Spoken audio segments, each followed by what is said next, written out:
এত সুন্দর বালক তুমি ইলম কেন শিখনি, কেমন করে শিখবা ইলম বাবা যে শিখায়নি, কেমন করে শিখবা ইলম বাবা যে শিখায়নি। 2.5 বছর বয়স, 2.5 বছর বয়স যখন মার পিছনে ঘুরলাম তখন কেমন করে শিখব ইলম বাবা যে শেখায়নি। বলছে কেমন করে ইলম শিখব রে ভাই, আমার বয়স যখন 2.5 বছরকার, মা যেদিকে গেছে মায়ের পেছনে পেছনে মা মা মা করে ঘুরে বেড়ালছি, কখন আমরা ইলম শিখব। এবার বলছে আর একটু বড় হয়ে ছেলেটা আবার বলছেন 7 বছর বয়স যখন, 7 বছর বয়স যখন গরুর পাখা ধরলাম তখন কেমন করে শিখব ইলম বাবা যে শেখায়নি। 7 বছর যখন বয়স, আব্বা বলল বেটারে বকরি চড়াইতে যা, ছাগল চড়াইতে যা, গরু চড়াইতে যা। গরু চড়াইতে চড়াইতে জীবনটা কেটে গেল। বলছে আর একটু বড় হয়ে ছেলেটা আবার বলছেন 10 বছর বয়স যখন, 10 বছর বয়স যখন হালের মোটা ধরলাম তখন কেমন করে শিখব ইলম বাবা যে শেখায়নি। 10 বছর যখন বয়স, বাপ বলতে লাগলো হাল বাইতে যা, হালের ভুঁয়ে চলে গেলাম, হাল বাইয়ে বাইয়ে আবার বড় হয়ে গেলাম। এবার কবি বলছেন আর একটু বড় হয়ে তুমি ইলম শিখতে, হাল বাইতে গেলে তো কি হলে ইলম শেখা যাবে। এবার ছেলে বলতে লাগলো 15 বছর বয়স, 15 বছর বয়স যখন বিয়ে শাদী করলাম তখন, 15 বছর বয়স যখন বিয়ে শাদী করলাম তখন কেমন করে শিখব ইলম বাবা যে শেখায়নি। বলছে 15 বছর যখন হয়ে গেল আমার বাড়িতে ঘন ঘন বেরিয়ে চলে এলো, বাপ আমার জন্য বউ খুঁজতে লাগলো, বউ খুঁজতে খুঁজতে আমার বিয়ে দিয়ে দিল। কবি বলছেন কারণ বিয়ে করে কি তোমার পড়া হবে না রে বাবা। এবার ছেলেটা বলছেন 20 বছর বয়স যখন, 20 বছর বয়স যখন ছেলে মেয়ের বাপ তখন কেমন করে শিখব ইলম বাবা যে শেখায়নি। 20 বছর বয়স যখন, 20 বছর বয়স যখন ছেলে মেয়ের বাপ তখন কেমন করে শিখব ইলম বাবা যে শেখায়নি। মায়েরা খালারা কেন এরকম করতেন জানেন? ওই আমার মা জানতো আজকে আমার বাচ্চার হলো 7 দিন রে, আজকে আমার বাচ্চার হলো 60 দিন। আজকে যদি মাছ মাংস দিয়ে যদি মা ভাত খায়, আজ যদি মা গোশ দিয়ে ভাত খায়, আজ যদি মা মাছ দিয়ে ভাত খায়, আজ যদি মা দুধ দিয়ে ভাত খায়, তাহলে এই জীবনে ছেলেটা কোনোদিন দুঃখে থাকবে না, এই ছেলেটা সুখের জীবন কাটবে, সারা জীবন দুধে ভাতে খেয়ে খেয়ে দিন কাটবে। কিন্তু এটা গুনার কাজ গে মা, এটা হলো পাপের কাজ। আল্লাহর নবী বলেছেন, আল্লাহ রাব্বুল আমিন সর্বপ্রথম কলম দ্বারা লিখে দিয়েছেন হালিমার পেট থেকে বেটা হবে, ওই বেটা দুনিয়াতে যে কি করে খাবে। হালিমার পেট থেকে বেটি হবে, ওই বেটি দুনিয়াতে কি করে খাবে, কতদিন দুনিয়াতে বাঁচবে, সব কিছু লেখা হয়ে গেছে। আল্লাহর নবীর একটা হাদিস এসেছে যখন মহিলাদের পেটে সন্তান হয় 340 অর্থাৎ 4 মাস, 4 মাস যেদিন হয়ে যায় ওই মায়ের পেটে সন্তানের ভিতরে আল্লাহ রাব্বুল আমিন জান দিয়ে দেন। 4 মাসের আগে কোনো মা খালার পেটের ভিতরে বাচ্চা লড়াচড়া করবে না। যেদিন 4 মাস সময় হয়ে যাবে, পেটে যেদিন 4 মাসের বাচ্চা হয়ে যাবে, সেই দিন আল্লাহ রাব্বুল আমিন মায়ের পেটে সুন্দর করে একটা সন্তান বাড়ি দিয়ে দেবেন, নাক মুখ সব দিয়ে দেবেন, রূহ দিয়ে দিবেন। মায়ের পেটে বাচ্চা হিলা ডলা করতে লাগবে। ওই মা জানতে পারবে আহারে আমার পেটে বাচ্চা, আমার পেটে বাচ্চা যে আছে হিলা ডলা করছে। আল্লাহর নবী বলেছেন ওরে সুবহানাল্লাহ, আল্লাহ রাব্বুল আমিন একজন ফেরেশতাকে বলবেন ফেরেশতা তুমি আলীনগরে চলে যাও, তুমি হরদাতে চলে যাও, তুমি শোভাগঞ্জে চলে যাও, তুমি মিল্কিতে চলে যাও, অমুক মহিলার পেটে বাচ্চা আছে রে, বাচ্চার আজকে 4 মাস হয়ে গেল, আমি আল্লাহ তার ভিতরে রূহ দিয়ে দিয়েছি, তার নসিবে 4খানা জিনিস তুমি লিখে দাও। কয়টা জিনিস লিখে দাও? 4খানা জিনিস লিখে দাও। 4টার মধ্যে একটা জিনিস লেখা হয়, এই মহিলা তোমার পেটে যেটা বাচ্চা আছে রে, এই বাচ্চা দুনিয়াতে কতদিন বাঁচবে, এই বাচ্চা দুনিয়াতে কি করে খাবে, বাচ্চা নকরি করে খাবে, বাচ্চা হাল চালিয়ে খাবে, বাচ্চা ডোজার চালিয়ে খাবে, বাচ্চা ট্রেনের পাইলট হবে, বাচ্চা হেলিকপ্টারের পাইলট হবে, বাচ্চা পানি জাহাজ চালিয়ে খাবে, বাচ্চা দোকানদারি করে খাবে, কি করে তোমার বাচ্চা জীবন যাপন করবে আল্লাহ রাব্বুল আমিন মায়ের পেটে কিন্তু সেটাকে আবার দ্বিতীয়বার লিখে দেন। তবে বলবো মাগে, খালাকে, বোনরে, আল্লাহ রাব্বুল আমিন আদেশে মায়ের পেটে যখন লেখা হয়, তাহলে মাকে শিরকের কাম কেন করতে গেলেন গে মা? কি 7 দিনের দিন ভালো মন্দ তরকারি খেতে গেলে ওই বাচ্চা সারা জীবন দুধে ভাতে খাবে। নারে তাকবীর, সুবহানাল্লাহ। একটা পয়েন্ট আপনারা শিখে নিলেন। দ্বিতীয় পয়েন্ট, আজকে যত লোক এখানে বসে আছেন, বেয়াদবি হলে মাফ করবেন। মা মরে গেছেন, মাকে যদি গোসল দেওয়াইতে হয় বেটিরা জানে না, এরকম আছে না নাই বলেন তো? 4টা 5টা 7টা বেটি আছে, বলছে তোর মাকে তুই গোসল দে না, কে বলছে জানি না গে বুবু। বাপ মরে গেছে, যদি বেটারাকে বলা হয় হাট্টা গাট্টা নাও জওয়ান বেটা আছে, তোর বাপকে তুই গোসল দে না, বলবে জানি না হে ভাই।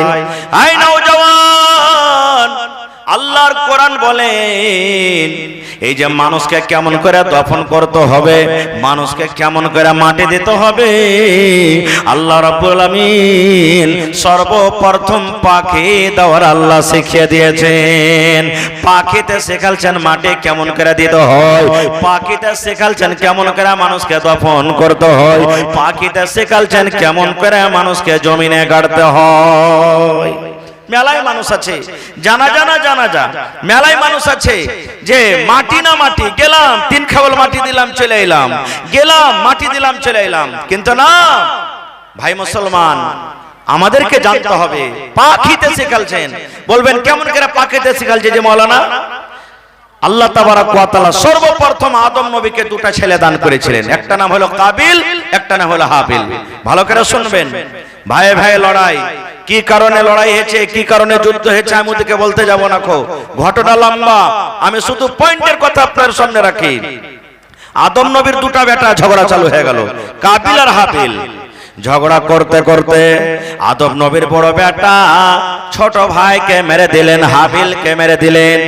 ওরে আল্লাহ, হাবিলকে যেমন মেরে দেওয়া, হাবিলের শ্বাস বন্ধ হয়ে গেল, হাবিল দুনিয়া থেকে বিদায় হয়ে গেলেন। আল্লাহ রাব্বুল আমিন আদম নবীকে সর্বপ্রথম জমিনে আল্লাহ তৈরি করেছেন মাটি থেকে। এবার আদমের সন্তান দুনিয়াতে এসেছেন।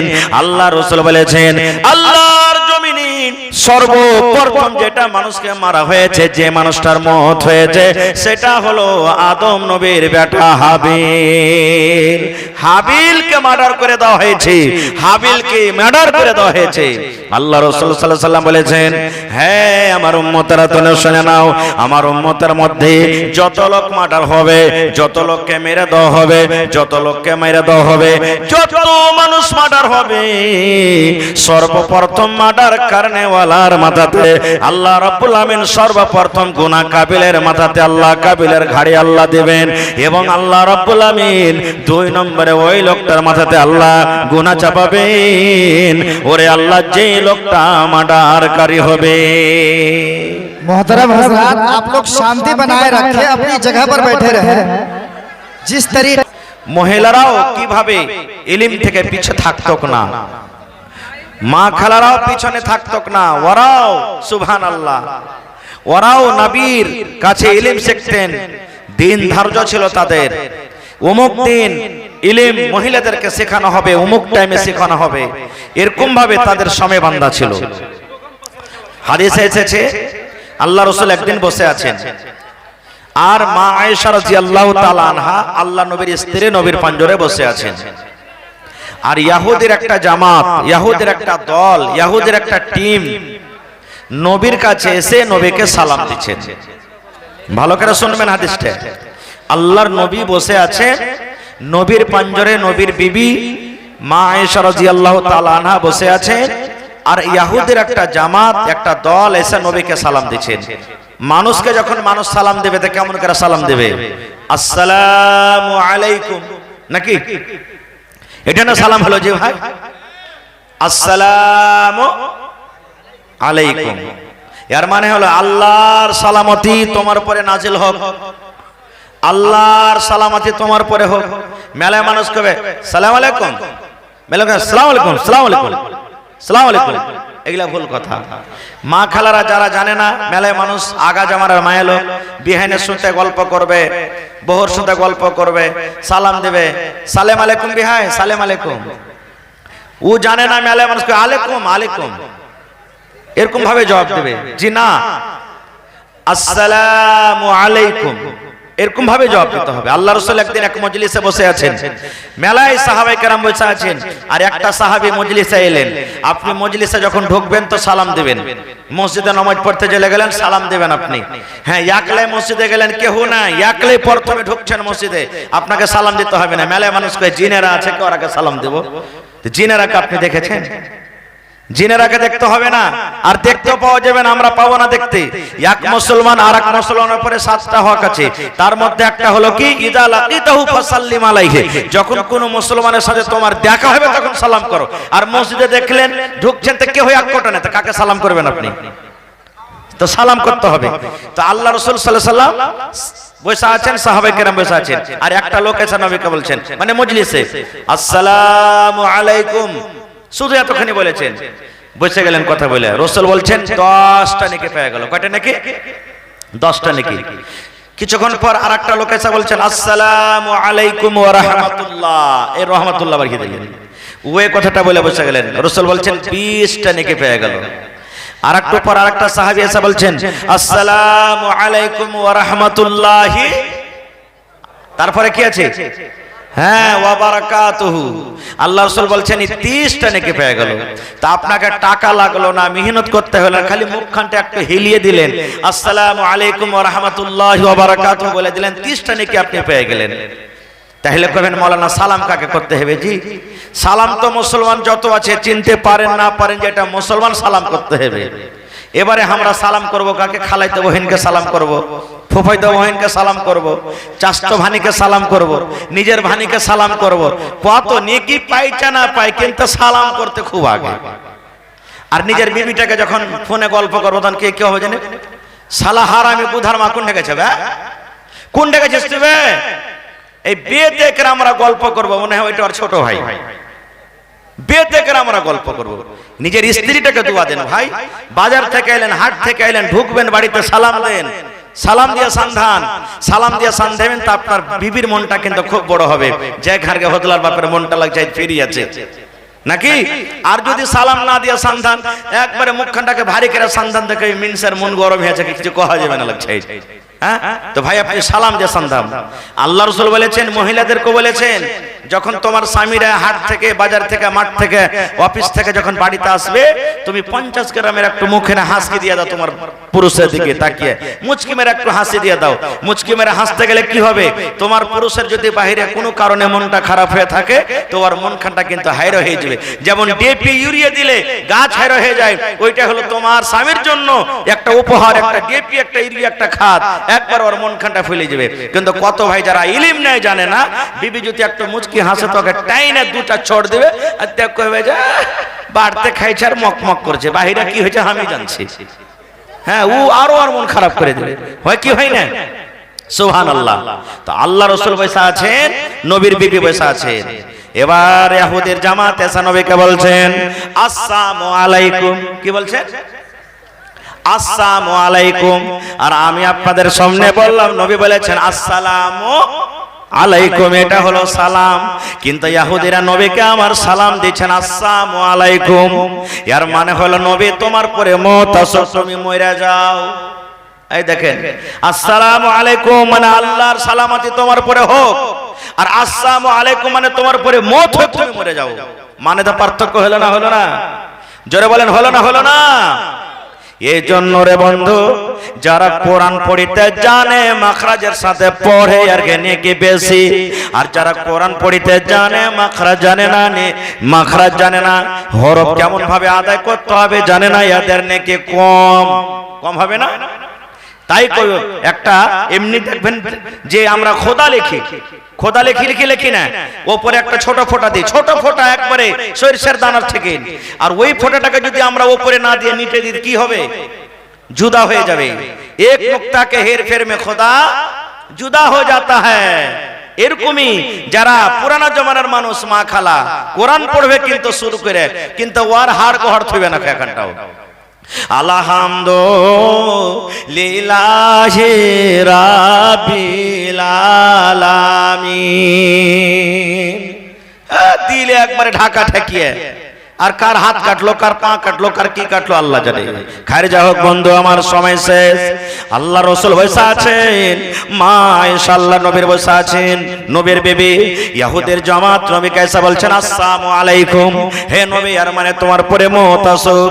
ইহুদিরা বলল এটা মনে হয় নবী রে, এটা মিথ্যা নবী, এ মানে বুঝতে পারবে না, এর তরজমা বুঝতে পারবে না।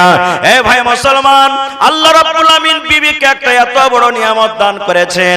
আপনার বিবি যদি সলেহা জায়দা হয়, আপনি যদি চোর হন, আপনি যদি বদমাশ হন, আপনি যদি ডাকাত হন, এতগুলা আপনার ভিতরে বুরাই আছে, আর যদি আপনার বুরাই যদি আপনার বিবির সামনে যদি করা হয়, আপনার বিবি সহ্য করতে পারবে? পারবে? জোরে বলেন পারবে? পারবে না। খালি ডাকাতের বিবিকে আপনি কয়ে দেন শালা ডাকাতের বিবি, আপনার গালে দুটো চড় দিয়ে দিবে, আপনাকে গাল দিবে।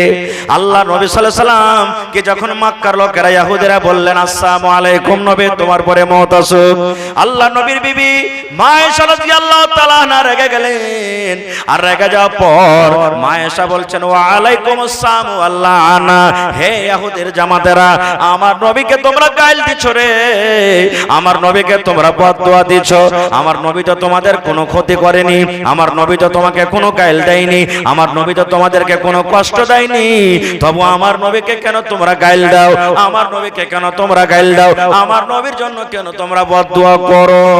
মা আয়েশা যখন রেগে গেলেন, এবার নবী আমার বলছেন আয়েশা একটু তুমি ঠান্ডা হয়ে যাও, তুমি ঠান্ডা হয়ে যাও, তুমি থেমে যাও, থেমে যাও, থেমে যাও। আয়েশা রে আমি বদলা দিয়ে দিয়েছি, আমি জবাবটা দিয়ে দিয়েছি। যখন মক্কার লোকেরা এই ইহুদিরা আমাকে বলল আসসালামু আলাইকুম, আমি শুধু বলে দিয়েছি ওয়া আলাইকুম, ওয়া আলাইকুম কথা আমি বলে দিয়েছি। নবী বলছেন আমি বলে দিয়েছি ওয়া আলাইকুম মানে হে ইহুদের জামাতেরা তোমরা ভালো নিয়তে যদি আমাকে সালাম দাও তাহলে ওয়া আলাইকুম তোমরা ভালো পাইলে, আর যদি তোমরা বদ নিয়তে আমাকে সালাম দাও, তোমরা যদি আমাকে বদদুয়া দাও তাহলে ওয়া আলাইকুম তোমাদের জবাব সালাম তোমাদের কাছে ঘুরে চলে গেল।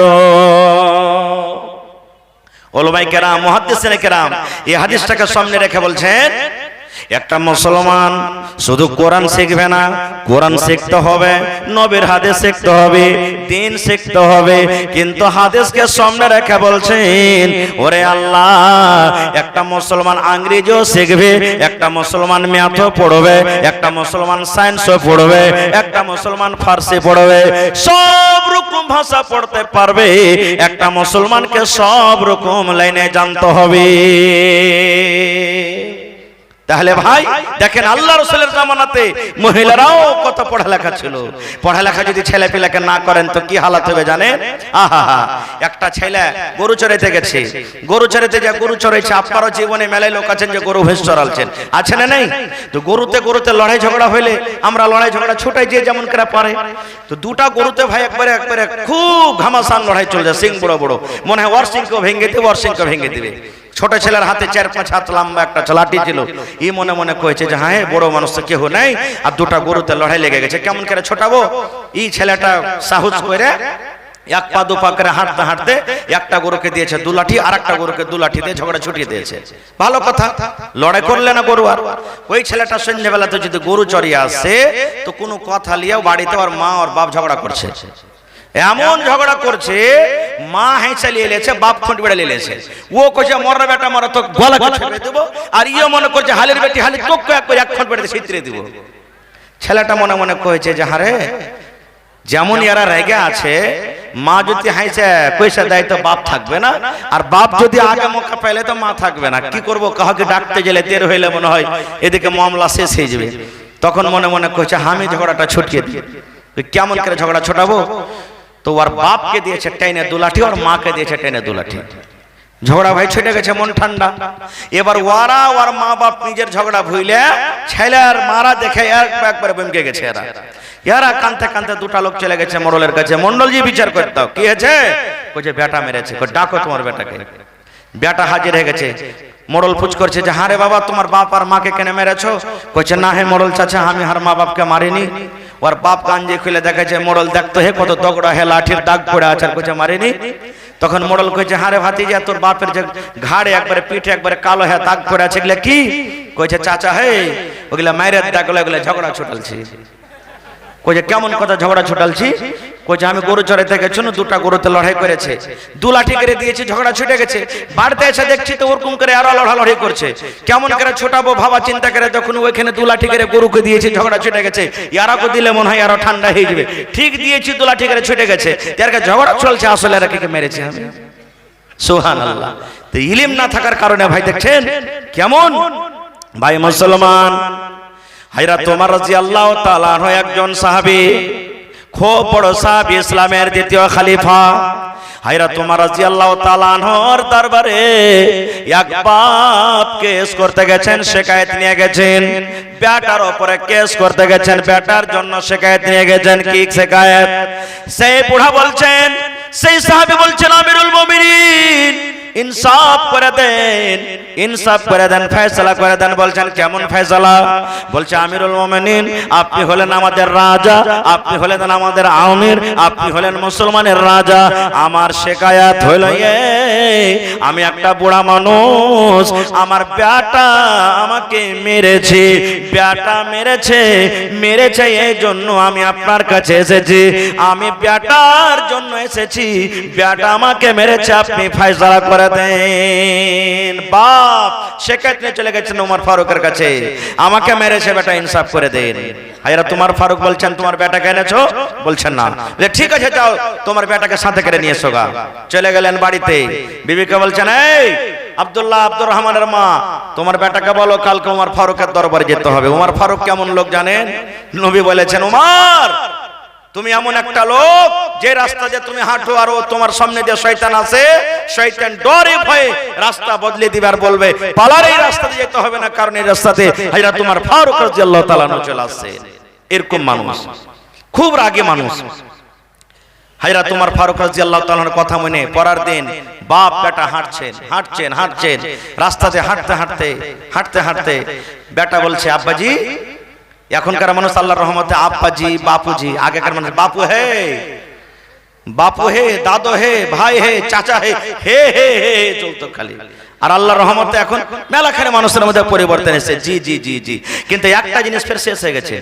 আগেকার মানুষ বিড়ি খাইতো তো একবারে 14 কাঠা দূর দিয়ে যাইতো কার খাইতো, আর এখন যে বিড়ি খাইছে একবারে বাপকে কোজে বিড়ির পকেটে থাকলে বাপ একটা বিড়ি গেলা দেনা, হ্যাঁ চাইছে কে চায় না। আর বাপ কত বেলাত যাবে হায়া বাপ এমন দুনিয়াতে আছে, ওর যদি বিড়ি খাওয়ার মন হয় তো 10 বছর 8 বছরের ছেলেকে হয়তো একটা বিড়ি গেলা ধরে লইতে হবে। কইছে কোনটা আছে বাপু? কই যাবে কুঠির উপরে আছে। ছেলেটা বিড়ি ধরাইতে গেছে, আর বিড়ি ধরাইতে যায়। आप लोगों से गुजारिश है कि अपनी जगह पर बने रहे, आप लोग खड़े मत होइए, अपनी जगह पर बने रहे।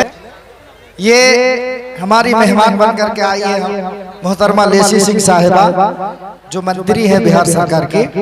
आपका स्वागत है, वेलकम करते हैं आपको हम, और शुभकामनाएं हैं आपके साथ। चूंकि आप सभी हजरात जानते हैं कि चुनाव का समय है, आचार संहिता लगा हुआ है, सिर्फ दुआ सलाम तक अपनी बात आप रखें। ये तो आचार संहिता है, सिर्फ आप लोगों के इस जलसा में शामिल होने के लिए आए हुए हैं। सभी लोगों को शुभकामना है, लेकिन सिर्फ यही कहेंगे कि मेरे लिए भी दुआ दीजिएगा और दुआ करिए, यही सिर्फ कहेंगे। आप लोगों के सामने है, सेवा विकास सामने है, ज्यादा कुछ कहना नहीं है। आपके घर की बेटी बहू है, वैसे ही आपका सेवा किए। धन्यवाद, आपका बहुत बहुत शुक्रिया। आपके साथ हम सबकी दुआएं भी और शुभकामनाएं भी। बहुत बहुत धन्यवाद आपका, बहुत बहुत शुक्रिया।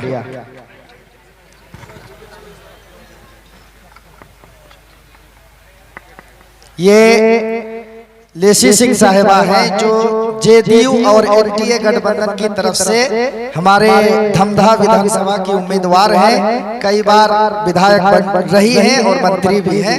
तारुफ के लिए हो सकता है बहुत से लोग बाहर के भी यहाँ पर आए हुए हैं ताकि पहचान जाए।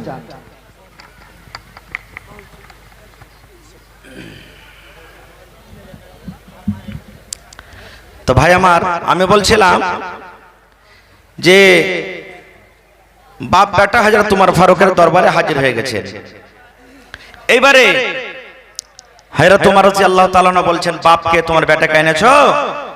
বলছে, জি আমিরুল মুমিনিন, আমি এনেছি। এবারে বাপ তো বলছেন মনে মনে, খুব আজ আমার বেটাকে যেরকম শাস্তি দেওয়া হয় ওরকম করে শাস্তি দিবে, কারণ আমাকে তো মেরেছে। যেরকম শাস্তি দেওয়া হয় ওরকম করে শাস্তি দিবে। बस এই হাদিসটা বলে দিই, শেষ করে দেব। মানে আজ কথা কহে মনই ভরে না জি, মানে কথা কইতে যাচ্ছি মধ্যখানে ডিস্টার্ব হচ্ছে। খারজা হোক। তো ভাই আমার ভালো করে শুনবেন ঘটনাটা। বাপ মনে মনে বলছেন, আজকে তো আমাকে মনে হয় আমার বেটাকে মারবে, আমার মনের আশা পুরা হয়ে যাবে। কেমন বাপকে মায়ের দেওয়া আজকে আমার বেটা শিখে নেবে। বন্ধুরে আমার, এবারে হযরত ওমর রাদিয়াল্লাহু তাআলা আনহু এবারে ছেলেটাকে বলছেন, হে আল্লাহর বান্দারে, ওয়াকাযা রাব্বুকা আল্লা তা'বুদু ইল্লা ইয়াহু ওয়া বিল ওয়ালিদাইনি ইহসানা ইম্মা ইয়াবলুগান্না ইনদাকাল কিবার আহাদুহুমা আও কিলাহুমা ফালা তাকুল লাহুমা উফফিন ওয়ালা তানহারহুমা ওয়া কুল লাহুমা কাওলান কারীমা। এরকম করে করে যখন আয়াতটা তেলাওয়াত করে দিলেন, আয়াতটা বুঝেন, আয়াতটা তার ছেলে বুঝে, যেমন শোনা তার চোখ দিয়ে ঝরঝর করে পানি ঝরতে লাগলো। ছেলেটা কাঁদতে লাগলো, ওর চোখ দিয়ে পানি ঝরতে লাগলো। এইবার হযরত ওমর বলছেন, হে নওজওয়ান যুবক রে, এখনো তোমাকে মারেনি, এখনো তোমাকে গাল দেনি, এখনো তোমাকে বকাঝকা করেনি, তবে তোমার চোখে কেন পানি, তুমি কেন কান্দো, কারণটা কি?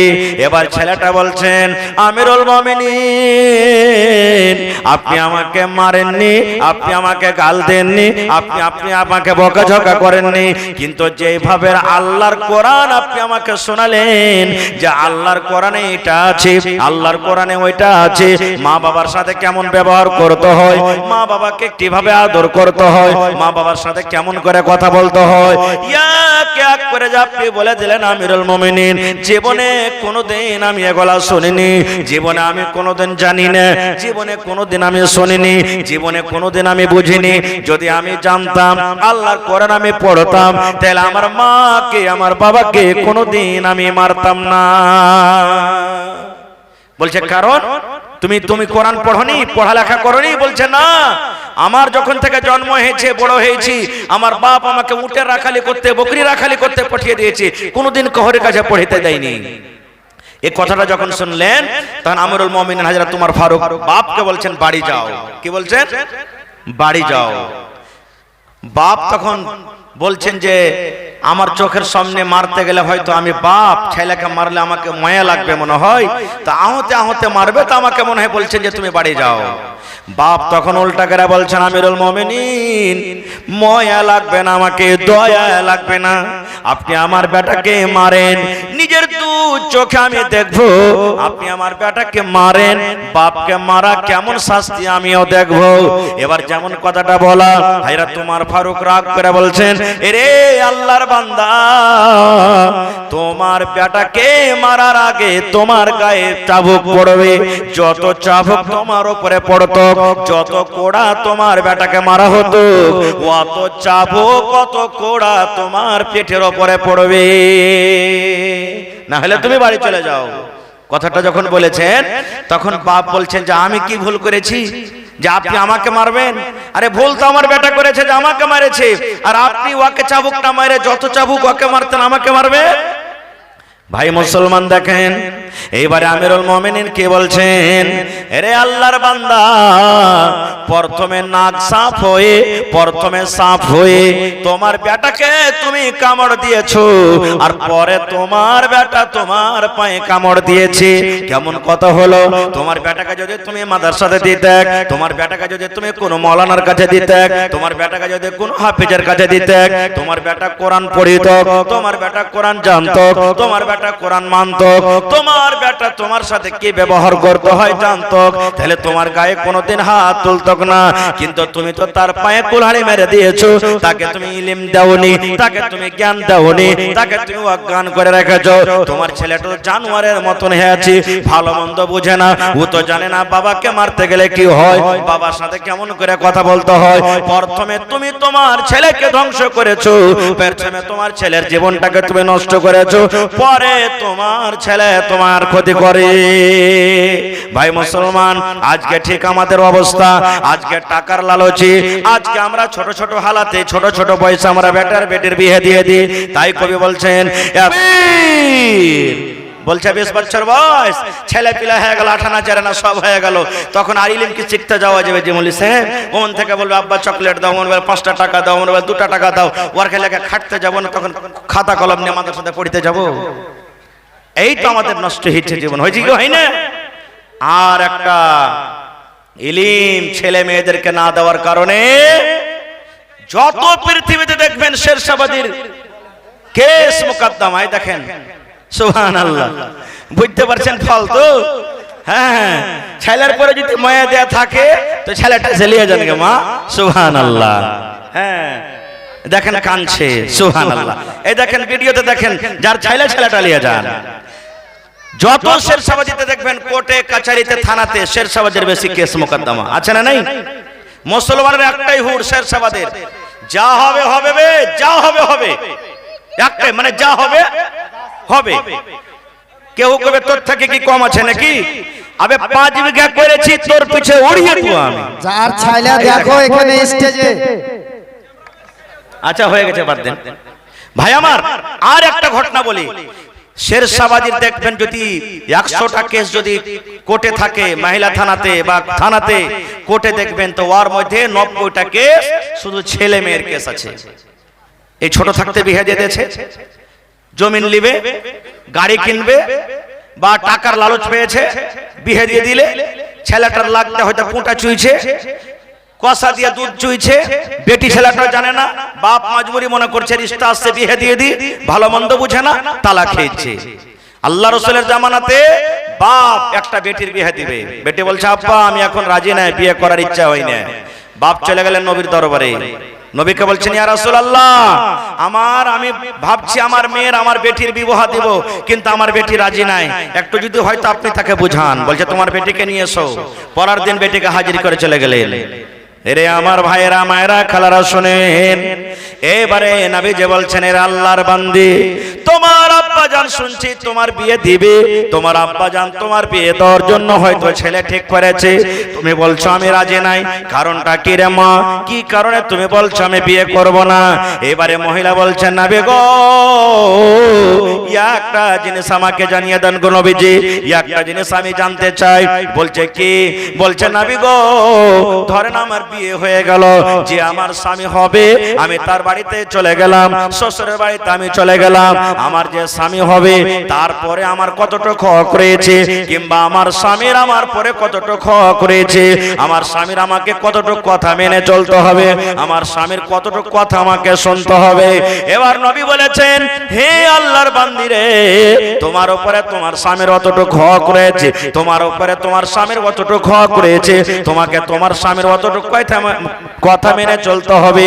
তোমার স্বামীর গায়ে যদি ফোট হয়ে যায়, তোমার স্বামীর গায়ে যদি ঘা হয়ে যায়, ফোট পেকে গেছে, পুজ চুইছে, রক্ত বইছে, এবার তোমার যদি স্বামী তোমাকে বলে, এই আব্দুর রহমান, হালেমা, সায়েদা, খালেদা বেবেরে তুমি শোনো, এই যে আমার শরীরে একটা ফোট হয়েছে, ফোটটা পেকে গেছে রে বেবি, এই ফোটটাকে তুমি সাফ করে দাও।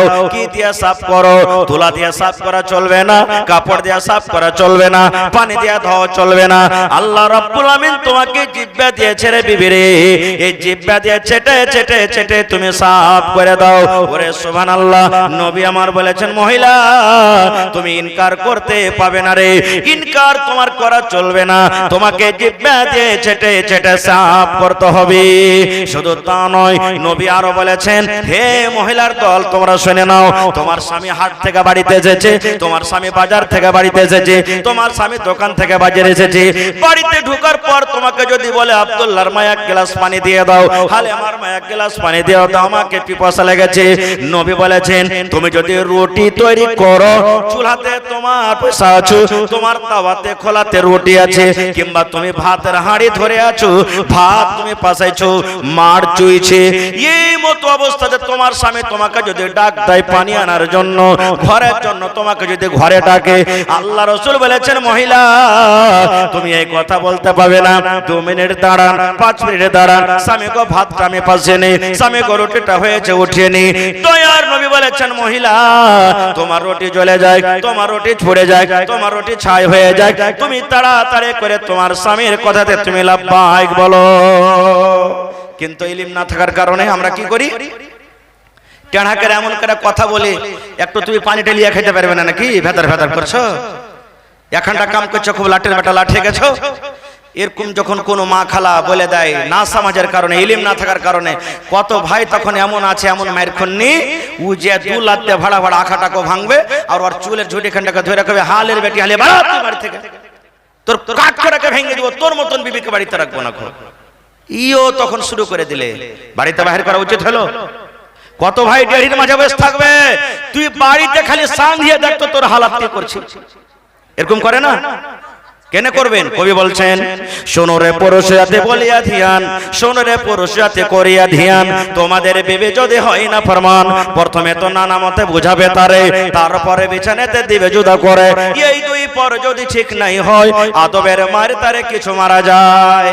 আদবের মার মারতে হবে, প্রথমে বুঝান, না বুঝলো রাইতে বিছানা আলাদা করে দেন, তাও যদি না বুঝে, যেমন হেকড়ি হেকড়ি থেকে গেল, তখন আদবের মায়ের মারতে হবে। আদবের মায়ের মানে সাঁটার, জুতার, লাঠি আর চাপ্পাল আর বিজলির চাবুক নয়, আদবের মায়ের মারতে হবে। না চলছে, মা বাপকে ডেকে আপনি তাকে তালাক করে দেন, কিন্তু জানোয়ারের মতন মায়ের দেওয়া তাকে চলবে না। ভাই মুসলমান, আমার সময় 12:30 পর্যন্ত আছে, আর আজকে যিনি মেহমানে খুশুসি অনেক দূর থেকে আপনাদের খেদমতের জন্য এসে হাজির আছেন, উনি 10 থেকে 15 মিনিটের মধ্যে চলে আসবেন। ভাই, এটা হলো মাদ্রাসার জলসা, মুসলমানের মান শান হলো মাদ্রাসা। ভাই, ইচ্ছা ছিল ইলম সম্পর্কে আরো কিছু কথা বলবো, তার আগে একটা কথা আর বলে দিই, ভাই মুসলমান, আমরাকে ইলম শিখতে হবে, দ্বীন এবং দুনিয়া, দুটাই ইলম আমাদেরকে শিখতে হবে। দ্বীন শিখতে হবে আমল করার জন্য, আল্লাহকে রাজি করার জন্য। দুনিয়া শিখতে হবে, আল্লাহ তাবারাক ওয়া তাআলা আমাদেরকে পেট দিয়েছেন, ছেলে দিয়েছেন, মেয়ে দিয়েছেন, দুনিয়াদারি করতে হবে। কারণ আপনার পেট যদি সুখ না থাকে, তো আপনি ইলম হাসিল করতে পারবেন? জীবনে পারবেন না, জীবনে পারবেন না। আপনাকে ছেলেরাকে ডাক্তার করতে হবে, মাস্টার করতে হবে, হাফিজ করতে হবে, কারি করতে হবে, টাকার দরকার আছে, বিনা টাকাতে কিচ্ছু হবে না। এই জন্য আমাদেরকে দিন দুনিয়া দুটাই দেখতে হবে। ভাই আমার, তাহলে এই মাদ্রাসা একটা এমনই জিনিস, এমনই একটা পাওয়ার হাউস, এমনই একটা ট্রান্সফরমার, মুসলমান যদি মাদ্রাসাতে আমরা ছেলেরাকে শিক্ষা না দিই, মাদ্রাসা যদি আমরা তৈরি না করে, মাদ্রাসাকে যদি আমরা না চালাই, তাহলে আমাদের সামনেকার জীবনটা অন্ধকার হয়ে যাবে। ভাই আলহামদুলিল্লাহ দান আপনারা অনেক দিয়েছেন। গত রাত্রে জালসা ছিল, আমার শাইখে মুহতারাম তাওহীদ আলম সাহেব হাফিজাহুল্লাহ বসে আছেন, উনি ছিলেন। সুবহানাল্লাহ, এত মন খুলে খুলে তারা দান করেছেন। ভাই দোয়া করতে করতে খাসতে গেছি। তো দান তো আপনারা অনেক করেছেন। আজকে কেউ আছেন 50,000 টাকা দেওয়ার মতন একটা লোক এই মজলিসে, কিংবা আধ কাঠা এক কাঠা জমি দেওয়ার মতন লোক? বলেন মাওলানা অত করে পারবো না। 30 পারা কোরআনের আবদার আমি রাখলাম আপনাদের সামনে। কেউ 10 পারার দাম দেবেন 10,000 টাকা, কেউ 5 পারার দাম দেবেন 5,000 টাকা, কেউ 1 পারার দাম দেবেন 1,000 টাকা। না পারলে দু ভাই দুজন মিলে 500 করে দিবেন আধ পারা করে কোরআনের দাম। আজকে কোরআনের মাহফিল, দ্বীনের মাহফিল, আসেন তো দেখি। কোরআনের দাম আল্লাহ ছাড়া কেউ দিতে পারবে না। একটা হরফের, একটা জের জাবারের দাম মানুষের দেওয়ার ক্ষমতা নেই। তবে আল্লাহর কিতাব কোরআনের মান সম্মান রেখে ভাই আমার হাতে মাত্র 10 থেকে 15 মিনিট সময় আছে। এই 15 মিনিটে দেখি 30টা কলম আমি দেখলাম। আল্লাহর কোন বান্দা আছে 1000 1000 1000 করে, মাশাআল্লাহ। কে দিল এটা? ওয়াজির আলম। এই দেখেন আমার নানা জান, মাশাআল্লাহ, ওয়াজির আলম আধ পারা কোরআনের দাম। আর আরো একজন আমার ভাই দিয়ে 1 পারা কোরআন হয়ে গেছে, আর 29 পারা বেঁচে গেছে, ইনশাআল্লাহ হয়ে যাবে। এই দেখেন আরো একজন ভাই আমার 1 পারা কোরআনের দাম দিয়ে দিয়েছেন, মাশাআল্লাহ 2 পারা হয়ে গেল, আর মাত্র 28 পারা ভাই। আর আমার হাতে কিন্তু আর মাত্র 14 থেকে 15 মিনিট সময় আছে। দেখি এই দেখেন বেনামিতে আরো একজন আমার ভাই 1 পারার দাম দিয়ে দিয়েছেন, তাহলে 3 পারা। মা খালারকে পিন্ডালে চাদর দিয়েছেন মাওলানা, মহিলা পিন্ডালে চাদর, চাদর মারা মায়েরা খালারা চাদর আপনারা একটু দেন। চাদরে মন খুলে খুলে আপনারা দানটা দেন। আর সোনার, নাকের, কানের বালি, ছাগল, বকরি, এই সমস্ত জিনিস আপনারা দিয়ে পাঠান। এই দেখেন 3.5 পারা হয়ে গেছে, মাশাআল্লাহ মাশাআল্লাহ। দেখি 3.5 পারা 30 পারা কোরআনের আবদার করেছে ভাই।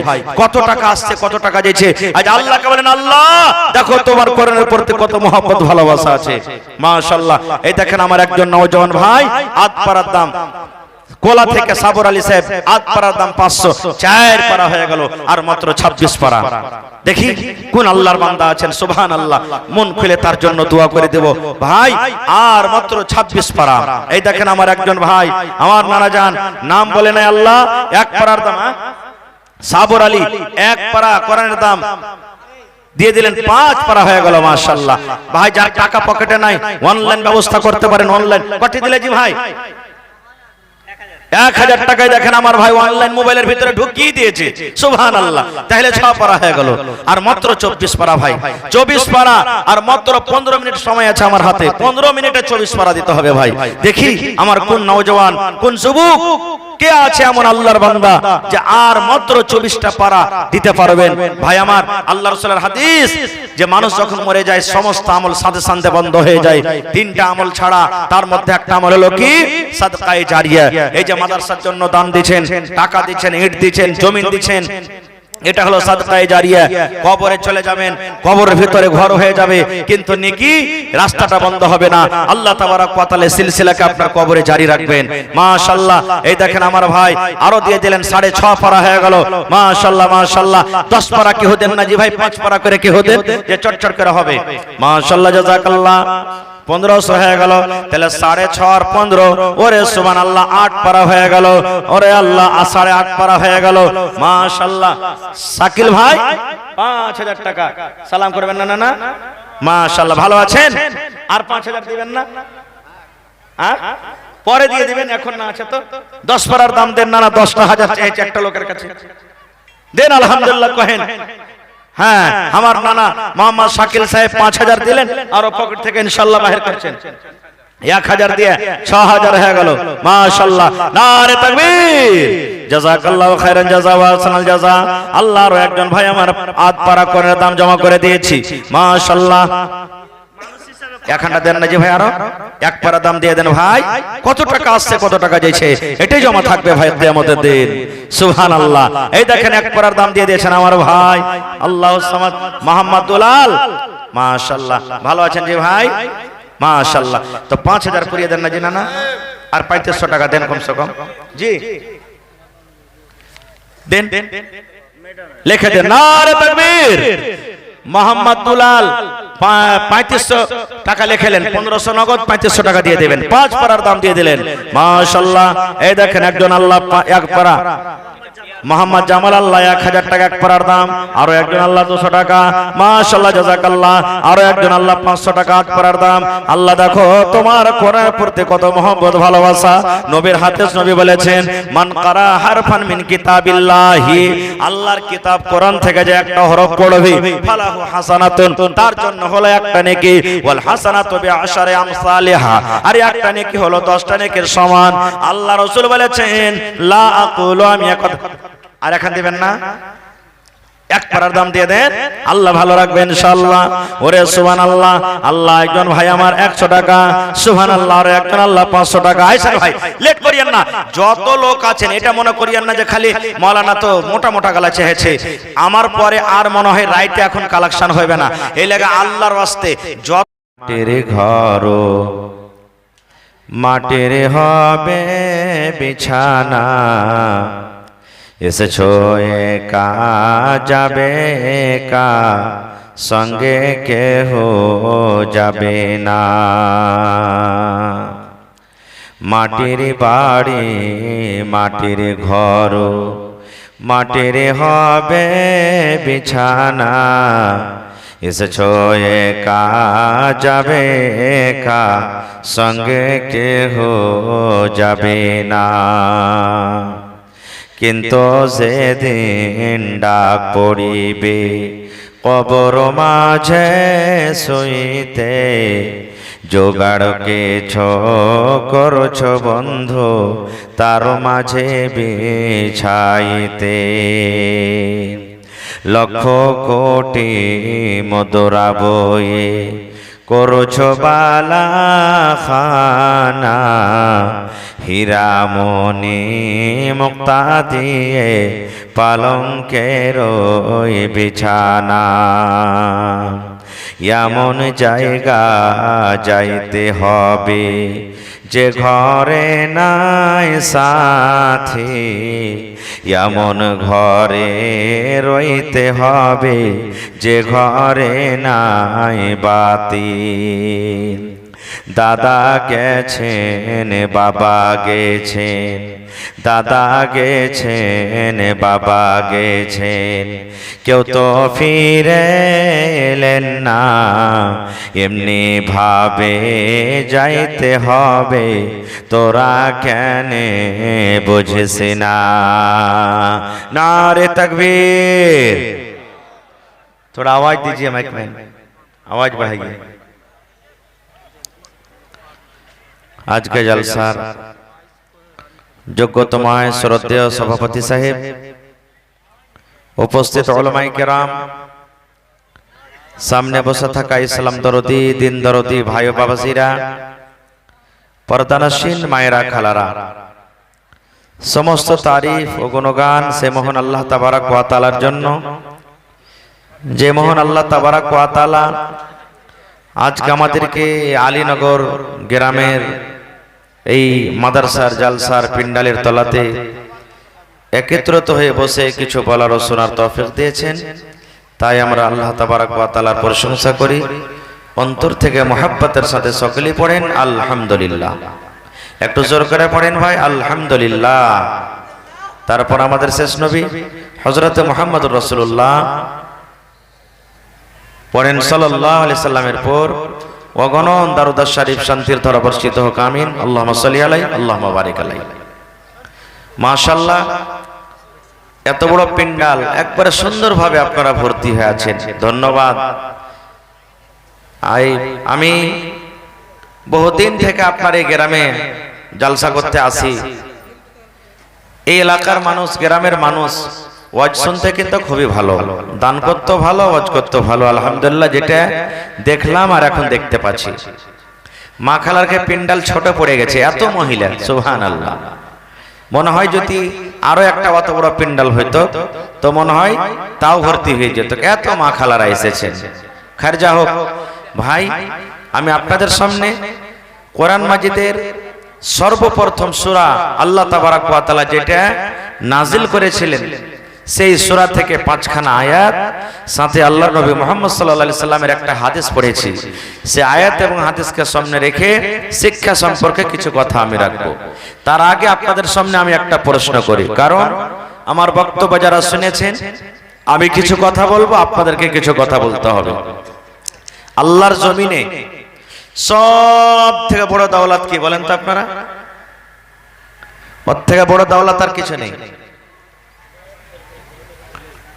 বলতে পারবেন না? মাশাআল্লাহ, বলে দিয়েছেন আমার কয়েকজন ভাই সামনে থেকে। সেটা হলো কি? ইলম, শিক্ষা সব থেকে বড় দৌলত। তাই এক কবি বলছেন, इल्म ओह दौलत है जो कभी लुटती नहीं, इल्म ओह दौलत है जो कभी लुटती नहीं, हजार खर्च करने से कभी बोले घटती नहीं। इलिम যদি বলাতে ঘটে যেত, তাহলে যে আমরা এত এত প্রোগ্রাম করছি, আমার শেখ জারজিস সাহেব এত এত প্রোগ্রাম করছেন, মনে হয় পুঞ্জি সব শেষ হয়ে যেত, আর আপনারা শুনতে পেতেন না। কিন্তু এরকম কি হয়? কায়দা দিয়া কাটবেন, ধার খতম হবে, হাইসা দিয়া কাটবেন, ধার খতম হবে, কোদাল কোড়ালি দিয়া কাটবেন, ধার খতম হবে। কিন্তু ইলম একটা এমন বড় নিয়ামত, এমন দৌলত, যত বলবেন অত বেড়ে যাবে। টাকা নিয়ে 50,000 টাকা আপনার পকেটে আছে, রাস্তা দিয়ে হাঁটবেন, গুন্ডা সামনে আছে, ভয় দেখিয়ে, চাকু দেখিয়ে, বন্দুক দেখিয়ে আপনার কাছ থেকে টাকা নিতে পারবে, কিন্তু আপনার ভিতরে যেটা ইলম ঢোকা আছে সেটা কাটতে পারবে? জোরে বলেন, কাটতে পারবে? বাপের 5 বিঘা জমি আছে, 5টা ভাই আছেন, 1 বিঘা করে সব ভাগ যোগ করে হিস্সা করে নিয়ে নেবেন। কিন্তু আপনি ইলম শিখেছেন, শিক্ষা যে নিয়েছেন, আপনার ইলমের ভাগটা কেউ নিতে পারবে? জোরে বলেন, নিতে পারবে? পারবে না। এই জন্য পৃথিবীতে আমরা ইয়াতিম কাকে বলি? যার বাবা নাই, যার বাপ নাই ওকে ইয়াতিম বলি। আহ, ছেলেটা ইয়াতিম রে, ছোটকালে ওর বাপ পড়ে গেছে নাকি? কিন্তু আসলে ইয়াতিম নয়, ইয়াতিম হলো ওই যার কাছে ইলম নেই, শিক্ষা নেই। মেলায় মানুষ কথাতে কথাতে দেখেন, কথাতে কথাতে কাগজ চলে এসেছে, জমিনের কেওয়ালা চলেছে, রসিদ চলে এসেছে, ওকে যদি বলতে পারেন বুঝি এখানটাই তো কমি রে ভাই, যে চোখ থেকে চোখ নাই, হয়েছে না হয় না, যে চোখ থেকে চোখ নাই। কেমন কথা? চোখ থেকে চোখ নেই মানে চোখ তো আছে, কিন্তু যেই চোখ দিয়ে আমি দেখবো ওই চোখটা, মানে ওই ক্ষমতাটা আমার কাছে নেই। এই জন্য ভাই সব থেকে বড় দৌলত হলো কি? ইলম। আহ, আজকে এখানে আপনারা বসে আছেন কিছু শিখার জন্য নাকি? শুধু মাদ্রাসাতে মানুষ শিখে না, মাদ্রাসাতে কারা শিখে?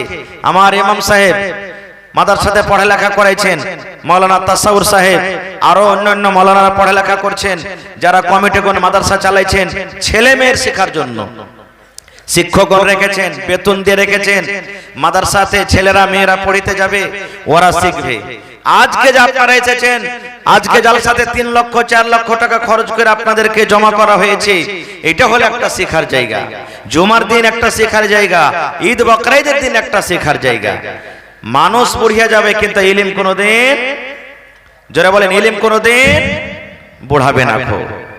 ইলম না থাকতে গেলে আমার আপনার জীবন অন্ধকার, না আলো হবে? আমার আপনার জীবন অন্ধকার। ইলম না থাকতে গেলে কি ক্ষতি জানেন? একটা গল্প বলছি ভাই। এক জালসাতে মাওলানা ওয়াজ করেছেন যে স্বামীর খেদমত করিও, মাথাতে তেল টেল গালা ভালো করে দিও, গা হাত গালা টিপে দিও, তেল টেল মাখিয়ে দিও, স্বামী খুশি হলে জান্নাত যাবে। ই হুঁচলি বেটি ছেলে জানে না, বুঝে না, সুঝে না কেমন করে দিতে হবে না হবে। বাড়িতে গেছে খুঁড়িতে করে গড় গড়া করে তেল ঢেলের করে গরম করে দিয়েছে আর পুরুষের মাথাতে ঢেলে। এরকমই তুমি খেদমত করে পাওয়া যাবে জান্নাত। প্রত্যেক জিনিসের ব্যাপারে আমাকে আপনাকে জানতে হবে ভাই আমার। তাহলে আমাকে আপনাকে আসমান জমিন সব কিছু তৈরি করার আগে আল্লাহ কাকে তৈরি করেছেন বলতে পারবেন কেউ? জোরে বলেন সুবহানাল্লাহ। আল্লাহ রাসূল বলেছেন, রে আমার উম্মত, আল্লাহ রাব্বুল আলামিন মানুষ এবং জিন আসমান জমিন তৈরি করার আগে আল্লাহ রাব্বুল আলামিন সর্বপ্রথম কলমকে তৈরি করেছেন। কলম, যে কলম দিয়ে আজকে আমরা লিখি, যে কলমে লিখি, যে কলমে সিগনেচার করি, যে কলমে কত কাজ আমরা করি, সর্বপ্রথম আল্লাহ রাব্বুল আলামিন কলমকে তৈরি করেছেন। কলমকে তৈরি করার পর আল্লাহ রাব্বুল আলামিন কলমকে ডাকতে বলছেন, এ কলম তুমি লেখো। কলমের কাম হলো লেখা। আল্লাহ নিজে বলছেন, কলম তুমি লেখো। কলমের মুখ ফুটে গেল। কলম বলছেন, আল্লাহ কি লিখবো? আল্লাহ রাব্বুল আলামিন বলছেন, কলম কিয়ামত পর্যন্ত যা কিছু হবে সব তুমি লিখে দাও। এই কলম কিয়ামত পর্যন্ত যা কিছু হবে সব তুমি লিখে দাও। কলমকে আল্লাহ বলছেন, কলম তুমি লেখো। কলম বলছেন, আল্লাহ কি লিখবো? আল্লাহ বলছেন, কিয়ামত পর্যন্ত যা কিছু হবে সব লিখে দাও। আব্দুর রহমান কখন আসবে? আব্দুর রহমান দুনিয়াতে কি করে খাবে? দুনিয়াতে কত লোকজন আসবেন? দুনিয়াতে কতটি মানুষ গরিব থাকবে? দুনিয়াতে কতটি মানুষ আমির থাকবে? দুনিয়াতে কতটি নেককার হবে, ইমানদার হবে? এই পৃথিবীতে দুনিয়াতে কে কি কাজ করে খাবে? কতটি মহিলা হবে, কতটি পুরুষ হবে? কতটি দুনিয়াতে বাঁচবে মানুষ? কে 70 বছর বাঁচবে, কে 80 বছর বাঁচবে, কে 50 বছর বাঁচবে?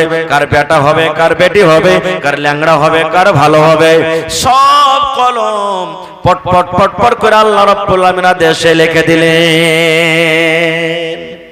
এখানে কিন্তু একটা কথা বলি আমি, আরো জানার জন্য কিছু শিখতে এসেছেন।